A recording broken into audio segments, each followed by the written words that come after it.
Are there grounds for impeachment of the President of the United States? Okay, so there are two issues to separate. The first is whether the president violated federal law. And there's a federal law that's called obstruction of justice, which means if the president interferes in some sort of lawful investigation, and he does so with an improper motive, that will be a violation of federal law. But the problem is no court has ever held that the president of the United States can be brought to charges in a criminal court. It's simply never been done. So the second question is, could he be impeached for this obstruction of justice? And the important point to stress here is that for purposes of the Constitution, Congress can define a crime however it sees fit. It can define a crime in terms of what's in the federal law books, or it can define it differently. And even more importantly, in our criminal courts, you have to be proven guilty beyond what's called a reasonable doubt. There's no doubt that you're guilty.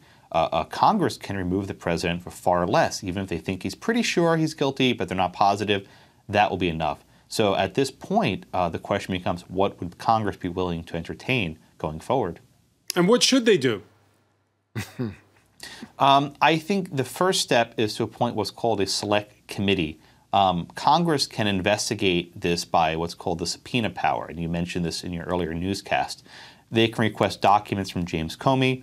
They can request that James Comey testify before Congress, and they can gather evidence. So, for example, if the president told everyone in the room, get out, so let me talk to Comey one-on-one, that can be verified. Did, in fact, the president ask other people in the room to get out? That way he can be one-on-one with Comey. That would help to corroborate Comey's account. I want to stress at this point, we're only going on a report in the New York Times. We don't have the actual document. But I suspect at some point we'll get the document.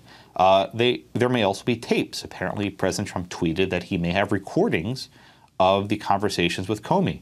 Assuming they're not destroyed, and we've seen that before in American history, perhaps those tapes will be evidence in a future trial before the Congress.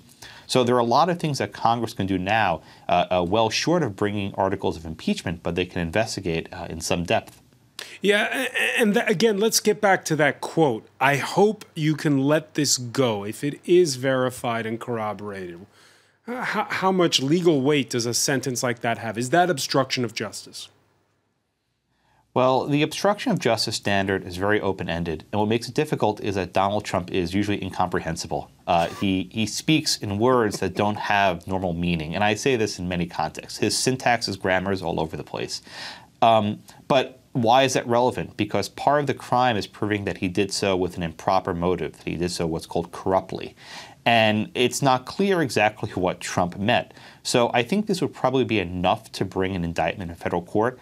I don't think it'll be enough to convict him in a federal court, but the threshold question is, he's president. I don't think he can be charged at all.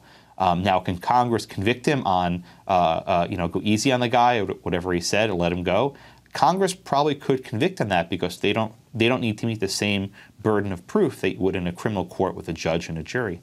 Chip, if I could just put in a question here on the question of impeachment, just so that we can set this in the historical context. It's extremely unlikely, isn't it, that this would happen? There have been two almost successful impeachments in UN history. Bill Clinton the first back in 1868. There was another attempt. Both failed to get through the Senate.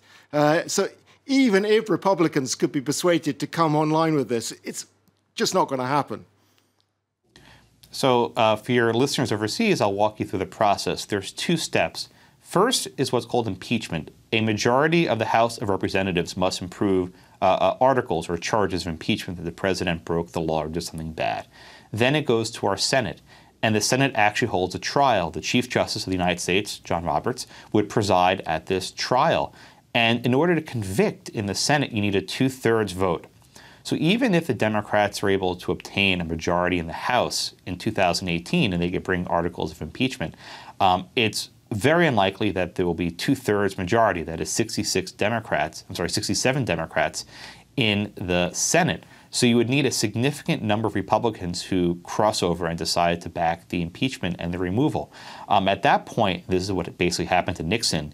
Trump would probably see the writing on the wall and resign to avoid that embarrassment. But who the heck knows what he would do. But there would have to be a serious shift in the Republican base to go against Trump before that could proceed. Josh Blackman, professor of constitutional law at South Texas College of Law in Houston. Many thanks for clearing that up and joining us from Washington.